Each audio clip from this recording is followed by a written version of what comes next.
Baiklah semua, siapa yang boleh jawab soalan cikgu ni?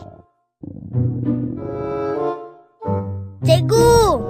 Ya Syafiq, apa jawapannya? Tandas, cikgu. Semua senyap. Syafiq, kamu tak beri perhal. Maaf, cikgu. Saya kena pergi tandas. Sakit perut. Pelik. Dah 8 orang murid yang sakit perut. Kenapa ya? Wawa, gunakan siasatan. Guna deria bionik awak. Tengok semula apa dah jadi.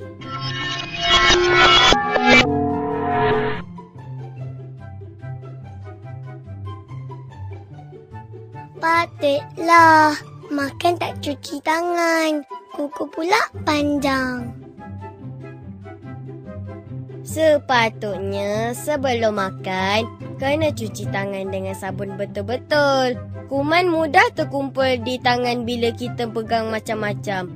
Gosok di celah jari, garu kuku di tapak tangan, bersihkan belakang tangan. Lepas tu, lap dengan kain bersih.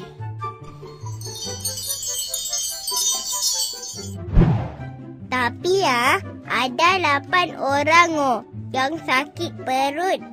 Takkanlah sebab tak cuci tangan juga. Mungkin itu salah satu punca. Tak apa, biar saya tengok sebelum tu.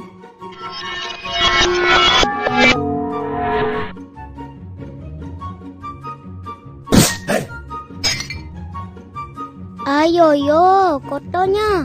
Sudah jatuh, kutip balik. Kuman kat lantai tu mesti banyak melekat kat kuih. Kalau saya ada kat situ, saya mesti... Ish, kau ni takkanlah nak sembur kuih dengan spray anti kuman tu. Lagilah beracun. Bukanlah. Saya mau spray kawasan kantin tu. Kasih bersih sikit.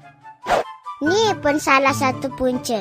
Tapi saya tak puas hatilah. Macam ada yang tak kena je. Wawa, cuba tengok lagi.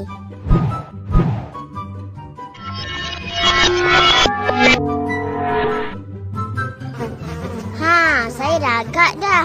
Inilah punca utama. Makanan dibiarkan terdedah. Sampah dibiarkan merata-rata. Lalat pun banyak. Kotornya. Pakaian pekerja kantin tu pun tak bersih. Berpeluh lagi. Patutlah ramai keracunan makanan.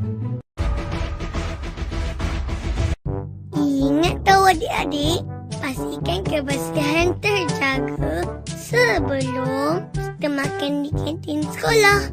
Tengok dulu keadaan makanan tu. Tak berbau busuk atau masam. Pastikan juga makanan tu tak terdedah. Tak ada lalat yang hinggap. Lihat keadaan sekeliling. Pastikan kawasan tu bersih dan tak ada sampah dibiarkan. Dan sebelum makan, cuci tangan betul-betul dengan sabun.